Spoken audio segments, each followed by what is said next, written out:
জনপ্রিয় অভিনেত্রী সাফা কবির বর্তমানে তার নতুন নাটক চা গরম নিয়ে দর্শকদের আলোচনায় রয়েছেন। সম্প্রতি একটি বেসরকারি টেলিভিশন অনুষ্ঠানে অংশ নিয়ে শুটিংয়ের নানা অভিজ্ঞতা এবং ভয়ঙ্কর কিছু স্মৃতি শেয়ার করেছেন তিনি। সাফা জানান, নাটকে শুটিং করতে গিয়ে চা বাগানের মানুষের আতিথেয়তা ও সরলতায় তিনি মুগ্ধ হয়েছেন। তার ভাষায়, সেখানে কাজের ফাঁকে স্থানীয় মানুষের সঙ্গে কথা বলা, তাদের বাড়িতে বসে খাবার খাওয়া, সবকিছুই ছিল দারুণ এক অভিজ্ঞতা। অভিনেত্রী বলেন, ওখানকার মানুষগুলো খুবই মায়াবী। শুটিং শেষে যখন আমরা ফিরে আসছিলাম, তখন তাদের মন খারাপ দেখে আমার নিজেরও খারাপ লাগছিল।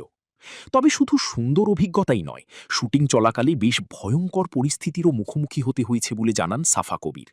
তিনি বলেন, যে বাংলোটিতে তারা অবস্থান করছিলেন সেটি ছিল একেবারে নির্জন টিলার ওপর। চারপাশ জুড়ে ছিল শুধু চা বাগান। এমনকি আশেপাশে বহু দূর পর্যন্ত মানুষের বসতি ছিল না। সাফার ভাষায়, গভীর রাতে যখন শিয়ালগুলো বাংলোর খুব কাছে এসে চিৎকার করত, তখন পুরো পরিবেশটাই ভয়ঙ্কর হয়ে উঠত। চা বাগান ঘিরে প্রচলিত ভৌতিক গল্প প্রসঙ্গে জানতে চাইলে অভিনেত্রী রহস্যময়ভাবে বলেন, নাটকে যেসব ঘটনা দেখানো হয়েছে সেগুলোর অনেকটাই বাস্তব অভিজ্ঞতার সঙ্গে মিল রয়েছে। তিনি মনে করেন, দর্শকরা নাটকটি দেখলে সহজেই সেই ভয় ও রোমাঞ্চ অনুভব করতে পারবেন। তবে ভূতের গল্প বা শিয়ালের ডাকির চেয়েও তার বড় ভয় অন্য জায়গায়।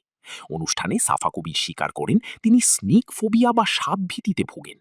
অভিনেত্রীর ভাষায়, সাপের কথা শুনলেই তিনি অস্বস্তি অনুভব করেন এবং এটি তার কাছে সবচেয়ে ভয়ঙ্কর বিষয়।